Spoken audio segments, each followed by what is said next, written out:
Hello, I'm Geeta Johar, and I want to welcome you here to Columbia Business School.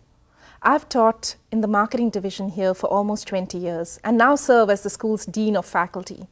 From all my time here, I know that we are truly committed to bridging faculty research and real-world business practice. Our faculty members have strong ties with the global business community. You'll see their research applied to every industry and in media outlets as diverse as the New York Times, The Economist, and Slate, to Wired, Men's Health, and Gothamist. Our professors bring their research into the classroom. Through hands-on learning, you will sharpen your leadership and decision-making skills and strengthen your ability to innovate. So in the classroom, I do get the opportunity to share my research with students. So one example is we study in the leadership course different personality variables that can affect a lot of different things, like narcissism. How often you think that you're the best than others on many different dimensions.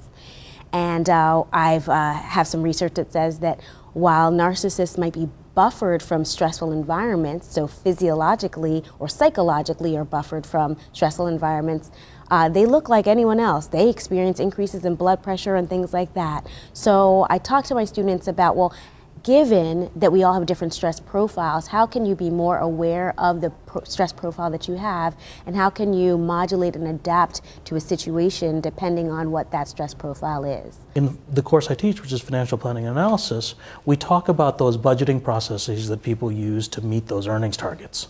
And through that discussion, we go back through and have another discussion on whether earnings is the appropriate metric that you ought to be thinking about in your budget, and what else should you be thinking about. We introduced the concept of residual income. Residual income is a measure of earnings that exceeds the cost of incremental capital that was put in.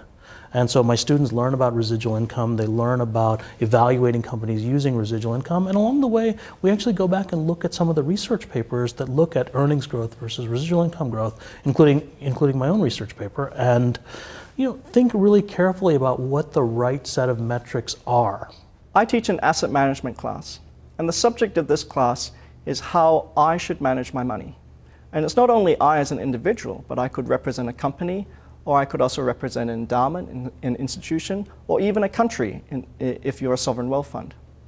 So this class looks at this problem in three ways. We first understand the characteristics of the asset owner. What drives you as an investor? What are your needs?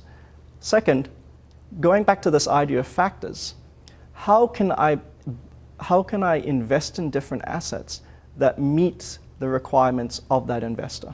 And that entails understanding the different factor risks and different factor returns inherent in those different asset classes.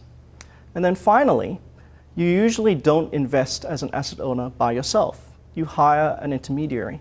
So then you have to understand the mechanics and incentives of the financial manager that you're hiring.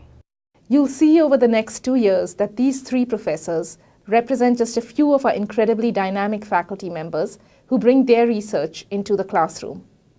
Once again, welcome to Columbia Business School.